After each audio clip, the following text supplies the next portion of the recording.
Hello everyone नमस्कार मु तितानी आज देखिबा पुदीना गछ। पुदीना गछ बहुत सुंदर हेल्दी गछ। ए गछ थरे बगीचारे आड कले 4-5 वर्ष ऊर्ध्व ए गछ रही थाए। ए संपूर्ण परमानेंट गछ आकु केते खरा रखिले ये हेल्दी रहइबो, केबे लगाइले भलो ग्रोथ करिवो, आ पॉट केते बड़ा, पानी केते दबा, खत सलाइट रे केते रखिबा, ए सब विषय जानिबा। चलंतु प्रस्तुत करिबा।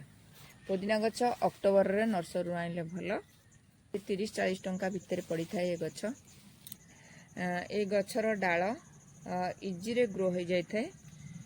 आपण माने मंजूर लगाउचंदी ताहले टिके डेरी हबो, आ जदी कटिंग करके लगाउचंदी ये बहुत शीघ्र ग्रो करिवो।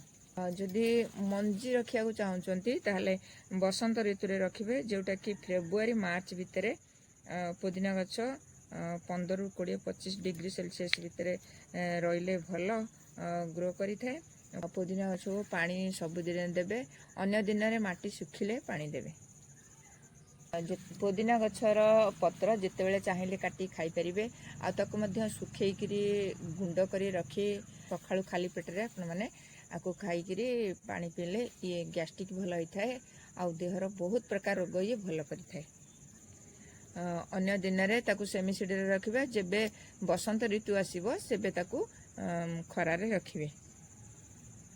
पुदीना गछ तो जमा मरेनी, जिते काटिकरी खाइबे ये बहुत सुंदर ग्रोथ करि थाए, और बहुत दिन पर्यंत ये गछ बंची थाए। टिके खाली तार जत्न नेले ये बहुत सुंदर ग्रोथ करिवो। जदि न्यूट्रिशन कम होउची ताले एई भली भाबरे वर्मी कंपोस्ट दे दियंतु।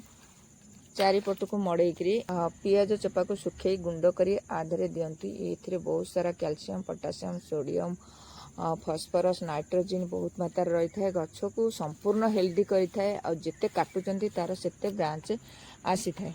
आ ता भितरे आपण माने फंजीसाइड दउथुए, जाफल कि एमती जो पत्र मोड़ा मोड़ा हो जाउ थाए ताले ताकू फंजीसाइड एम चारिपट रे दे देबे। आ कोनोसी फंगस लागबनी कि पत्र मोड़ा मोड़ा हबनी। सेटार भल से पानी देबे, आउ संपूर्ण गछर केयर नेबे। 12-14 इंच पटरे लगेले ये बहुत सुंदर ग्रोथ करि थाए। जिते आपण माने काटिकरी खाउथिबे सेते सुंदर गजरा ये दउथिबो। ताहले देखिले तो आपण मानकर जदि पुदीना गछ अछि ताहले एई भली भाबरे केयर नियंतु। ढेर सारा तार पत्र व्यवहार करंतु। जदि मो वीडियोटा आपण माने भल लाइ थाए ताहले लाइक कमेंट करिवे, आपण सहित अन्य मानकु शेयर करिवे। मो चैनल जदि आपण माने नुआ देखुचंदी ताहले गोटे सब्सक्राइब करिवे। आज पे एतिकी पुणी आसीबी आ एक नुआ वीडियो नुआ टॉपिक सहित। सेते पर्यंत गछ लगातांतु, भल थांतु। जय जगन्नाथ।